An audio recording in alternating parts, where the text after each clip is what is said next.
Aramon Yato sa DCGB. Kaiba si Marvila. Alright, pagadugang balik po kita sa tuyang pong programa ko niya na paggaga. Sirin po ka sa tuyang na ipangako po sa Indo. Kakaulayon tapuan sa tuyang bago na Regional Director ng Department of Tourism, the pride of Santo Domingo Albay, mga tugang, na ever since ang sa iya pong talagang pagserbi sa puso, asin para po sa gabos, para sa kakarahay. Sa Rosa, nagpanday para ang Santo Domingo maibugtak sa mapa kan turismo. Mga dugang Regional Director Herbie Aguas, at sa tuya pong minasumpa pa sa nakasudma and newly installed na Regional Director kan DOT. Sir, good morning. RD, ano po ang sa tuya na, anong marching order sa tuya ni Secretary Bernadette? Actually, yung mga ongoing na si Secretary ng mga pick-up implement ko niyan, inabutan ko na po kay La Mamfe sa mga trainings, mga programa ng mga patraining, mga support programs sa mga probinsya kang Bicol region. Actually, kasabong pag-abot ko may mga ongoing sindang Tigagibo. Actually, kasi kakatapos lang tabi ni Pade kang staff meeting, tig-drifting daw ang mga ongoing projects. So, ini po ang mga medyo dakulining nakalinyada, kaya siguro I will give copy na lang po sa sa programa. Kasi kung napigtaran po ni Ate Brand na tatawang kami kimagayo na partnership dyan with DCGB. Yes po. Na magtayo kayo mga programa, ma-update po kami duman. Yes sir. And yun nga po ang siguro ang sa kuya man personally ang tigagibo ko ngayon tigala ko na dito bago ako maluwas dito sa kuyang opisina. Gusto ko po masabutan dito ang nangyayari dito sa loob kang DOT office. Yes. Sa dito man sa nabaga po sa muyang workforce kaya ang kada sa ding empleyado ang trabaho duro-doble. Kaya ko sa staffing kung talagang mas maging effective and efficient ang sa inda pong trabaho. Ayun. Opo. Yes, taaram ta po baga sir na ang tourism industry talagang tinamaan ng gusto kaining COVID-19. So ano po ang sa tuyang initially ilalapat na recovery programs para daiman magulpi as in day sumadsad talaga? Tama ka dyan, Pade, the hardest hit kang pandemic po nito. So, tourism is, lalo na po warang mga biyahe pa from Manila, mga provinces, kulang-kulang ang flight, wala mga buses. Kaya talagang apektadong maraiso sa tuyang industry. How we can start and recover from that? Ang sa muyang plano rin pakusugon ang lokal na turismo. We start local kasi as of now, I will be speaking only for Albay. Ibig sa Albay na hiling ko na nagluluway-luway na po, lalo na po na ini pong mga resorts, mga farm, mga restaurants are slowly opening up and nagkakigwanak po pagtalibong kang negosyo kang industriya kang turismo. Makakasabi man ako dyan, sabi Padeta, I am the president baga po kang AFTOA. Yes. So, asosasyon kang mga farm operators. Na sabi ko nga digdig ini ang nahihiling kong pwedeng i-replicate sa iba pang mga probinsya. Na local ining mga tourist destination na ang sa tuyang mga kliyente, as in mga guest digdi, puro man mga local. Kaya sabi ko nga pakusugunta ang local tourism, pakusugunta ang involvement kang locals. Kaya nga mabuhay. Sabi ko sa local lang, ng mga tourist, kayang buhayon po ang industry kan turismo. So, what we're going to do, siguro i-equip so capacity kang mga tourist destination hindi po sa Bicol region. Kasi duman kita malaog, duman sa DOT kung sa in parte. Kaya siguro one of these days mapuna ako paglawas. I will be talking to the governors, mayors, even barangay captain and other mga stakeholders kan tourism.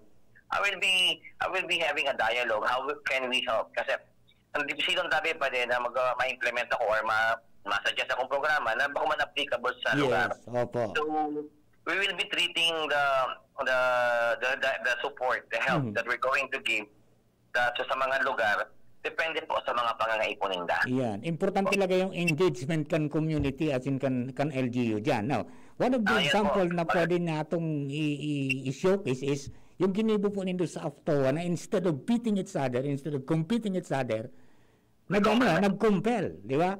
Pagtabangan na umangat para sabay-sabay. Yes po. Actually, magayunan po yan ang kay teamwork ang mga gabos na farm operators kang Albay na sabi ko nga, ang turista din man ang talaga matinira sa rong lugar. Yes. They will hop and they will go and they will go around. Kaya sabi ko, with the team of DOT, sabi ko, sa mga best practices kang ining pandemyang inita, di naman kitang maginiboya o na ini eh. So, ang adaptability kang sarong lugar sa pandemya, digdi po sa new normal, I think we have to get all those best practice kang tourism na may daraman po sa mga probinsya. Nganing mag-iro na po, sabi kayo Kasubagot, we are one of the hardest hit na industriya. Mas magayon na ngunya malayluwayan na sa mga nag-displace na mga negosyo, mga workers, mga nag-income na related po sa turismo, muna pong magluway-luway na magkaigwa na hanap buhay. Yes. Ako sabi ko, dahil ikaw naka-hands-on dyan, nahiling mo ang sakit, adi. Now, yes, dapat talaga bukas kita luhay-luhay para makabuelta. Pero how are we going to implement yung safety, tabi, sir? Yes, with sabi nga, kahit, sabi ko na I'm not a magician, tabi pa di eh. Apo. Sabi ko, I'm here with a tough job and a big challenge for me. How to open and restart the tourism industry here in Bicol region. Pero sabi ko, maski nga kadakol kitang magagayo ng mga i-implement activity. Ini ko po, kasabay kini po ang gabos na safety protocol. Kasi they cannot sacrifice the safety pa rin kang mga guests at the same time sa mga owner kang mga tourism destination. Yes. How can we do that? Yan, proper coordination, proper training, and gani so mga sabi ko so mga tourist destination, kung i-encourage ko na mag-igwak yung mga accreditation, kapag accredited ka mo kang DOT, tapos po na guidelines, pag maniyar, pwede mi po na itabang sa inda. Yes. And they will be guided. Kung ano po ang dapat na mga protocols, dapat na mga prosedimento, na mga dapat ikaw ninda sa guest as in sa mga staff. Yeah, at sana magkaroon ng one system. Halimbawa, yung pagkakaikuha ng QR code for restaurants or hotels na sa sanadi. Ano na baga nari pareho ang na mapirma ka. Samantala kung may QR code dyan, ipailing mo lang sa QR code, din touchless, di ba? Touchless. Para kasi nawara yung pagka-touchless ng temperature gauge, pag abot mo sa masurat ka na. Correct. Masara yan, kasi ba, na-raise yan sa meeting kanina, na kung may magagawa kami nga ng mga dialogue sa mga governor, siguro sabihin na magayon na suggestion na, kumbaga, uniform ta ang mga sistemang yan. Dahil ito ko nakita masyadong padurduroble. Yeah. Kaya ito yung, kung delikado pa nga nito ng mga ibang sistema. Kaya, we will make it easier and safer sa mga clients na. Ayun, taon sa Bicol region ang klase ng turismo naman iba-iba, may variety siya sa kada areas. So may farm tourism kita, may cultural tourism kita, di ba? May mga island province pati kita, may mga yakong kita sa upland, may mga coastal. Kaya we will treat them yung sa pag-approach kasi differently.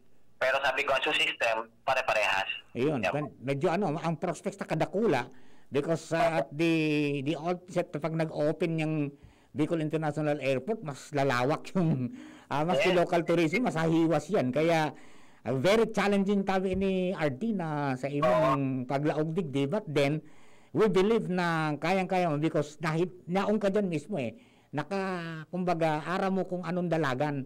Because operator ka mismo and then at the same time, turista ka.